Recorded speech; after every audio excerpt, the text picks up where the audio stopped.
ದರ್ಶನ ಮಾಡ್ಕೋಬೋದು. ಬಟ್ ನಮ್ಗೆ ಈಗ ಬೇಗ ಇದೆ, ಯಾಕಂದರೆ ಗೋಪುರದ ದರ್ಶನ ಪೂಜೆ ಮಾಡ್ಬೇಕು ಅಂದ್ಬಿಟ್ಟು ನಮ್ಗೆ ಏನಾಯ್ತು ಅಂದರೆ ನಮ್ಗೆ ಬೇಗ ದರ್ಶನ ಆಯಿತು. ಸೊ ಬೇರೆ ಟೈಮಲ್ಲಿ ಬಂದಂದರೆ ಅರೌಂಡ್ ನಿಮಗೆ 8 o'clock ಸ್ಟಾರ್ಟ್ ಆಗಿಬಿಡುತ್ತೆ.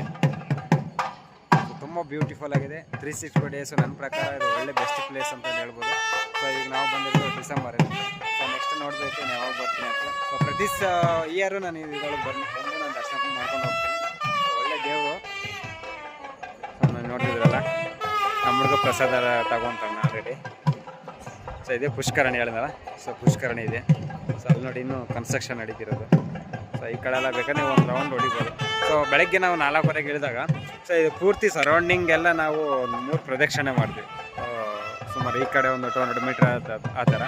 ಸೊ ನಾವು ಬೆಳಗ್ಗೆ ಬೆಂಗಳೂರಲ್ಲಿ ಬಂದುಬಿಟ್ಟು ನಾವು ರಾತ್ರಿ ಅರೌಂಡಿಂಗು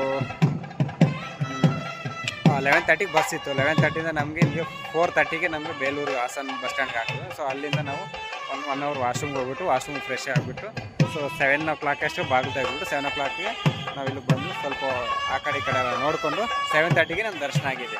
ಸೊ ನೀವು ಬೇರೆ ಟೈಮ್ ಬಂದರೆ ನಿಮಗೂ ಒಳ್ಳೆ ದರ್ಶನ ಆಗುತ್ತೆ. ಸೊ ದೇವರೆಲ್ಲ ನಿಮಗೆ ಆಶಿಸ್ತಾ ಒಳ್ಳೆಯದಾಗಲಿ ಅಂತ ನಾನು ಭಾವಿಸ್ತಿದ್ದೀನಿ. ಇಂತೆ ನಿಮ್ಮ ಪ್ರಭಾವು ಕನ್ನಡ ಟ್ರಾವೆಲ್.